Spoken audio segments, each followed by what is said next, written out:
9 अक्टूबर महान स्वतंत्रता सेनानी सैफुद्दीन किचलू की पुण्यतिथि है।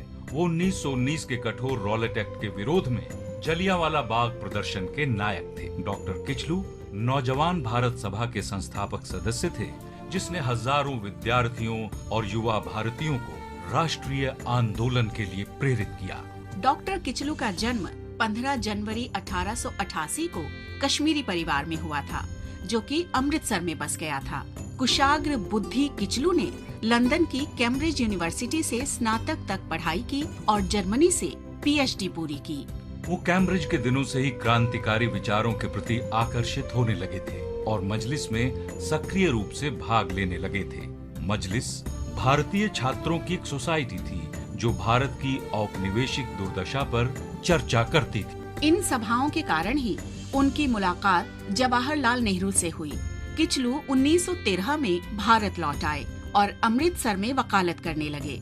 किचलू महात्मा गांधी और राष्ट्रीय आंदोलन से अत्यधिक प्रभावित थे, इसके लिए उन्होंने वकालत भी छोड़ दी। मार्च 1919 में इंपीरियल लेजिस्लेटिव काउंसिल ने रॉलेट एक्ट पारित किया, जिसके तहत सरकार को बगैर कोई मुकदमा चलाए लोगों को जेल भेजने का अधिकार मिल गया। इसका जबरदस्त विरोध हुआ और इस क्रूर कानून के विरोध में देश भर में आंदोलन शुरू हो गए। डॉक्टर सैफुद्दीन किचलू उन नेताओं में शामिल थे जिन्होंने इस कानून का विरोध किया। 30 मार्च 1919 को उनकी जनसभा में करीब 30,000 लोग जुटे। इस सभा में हुए किचलू के भाषण ने लोगों को बहुत प्रभावित किया थे। 9 अप्रैल 1919 को डॉक्टर किचलू और डॉक्टर सत्यपाल ने अमृतसर की गलियों में सरकार विरोधी जुलूस निकाला। दोनों नेताओं को गिरफ्तार कर लिया गया और धर्मशाला में कैद कर दिया गया। 13 अप्रैल 1919 को डॉक्टर किचलू और डॉक्टर सत्यपाल की गिरफ्तारी के विरोध में जलियांवाला बाग में सभा हुई। बैठक कभी चल ही रही थी कि ब्रिगेडियर जनरल डायर ने शांतिपूर्ण प्रदर्शनकारियों पर गोली चलाने का आदेश दे दिया।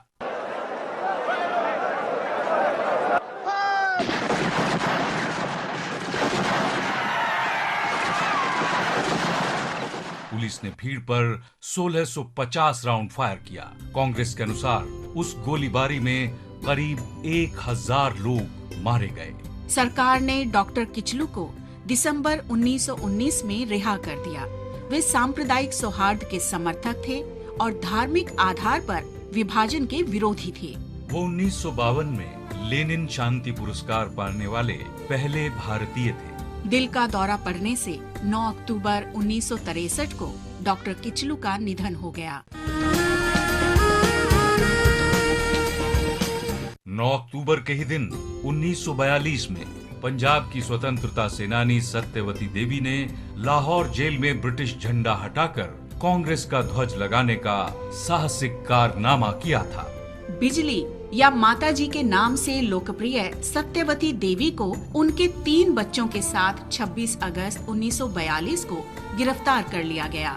जेल में उन्होंने राजनीतिक कैदियों की दुर्दशा का विरोध किया।